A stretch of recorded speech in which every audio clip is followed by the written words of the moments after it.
What is your main issue with the Washington Post right now? The Washington Post has published about 6 times over the past year information about the Tiahrt trace data amendment that I believe is misleading and false. Obviously, they haven't read the language in the law. And this is a battle that's been going on since 2003 when I first put this information in place. The Fraternal Order of Police, largest police organization in the United States, was very supportive of this legislation after a judge in Illinois ruled that private records on firearms from anybody in America who owned a firearm could be made public through the Freedom of Information Act. The undercover officers were particularly concerned. When this legislation was pending, I was told about a website in New York called whosarat.com. At that time, they were revealing police informants, a picture on the internet, the latest contact information, and the fear that the Fraternal Order of Police had, and the same with the BATFE, is that their undercover officers would be disclosed because of gun trace data. A Freedom of Information search could probably reveal that in very short order. So they were concerned that their undercover officers would be placed in danger, their families, their whole operations. So they asked me to put this legislation in place, and it's very important in protecting the privacy of undercover officers as well as any American who owns a firearm. Bloomberg, Mayor Bloomberg, and Bloomberg News, the parent company, which he owns probably about 85% of, has a good, close working relationship with the Washington Post.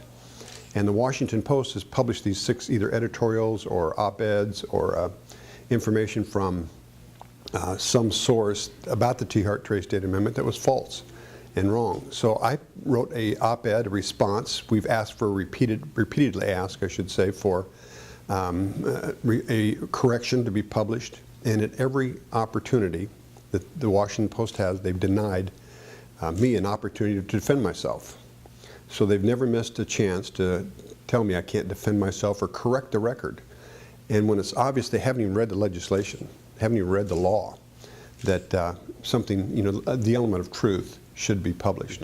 So having the ability to quench my voice in their paper has been very frustrating, because I believe that we're on the side of truth and correct. I want it to be revealed to their readers what the legislation does, who it protects, why it was put into place. And that's what I've written in an op-ed, and that's what I've done through repeated requests to correct the record.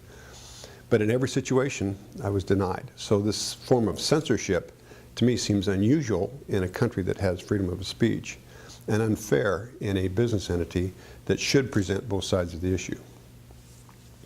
Recently, one of those accusations was a connection between the Trace Amendment and the Fort Hood shooting. Can you explain to us why they would make that connection?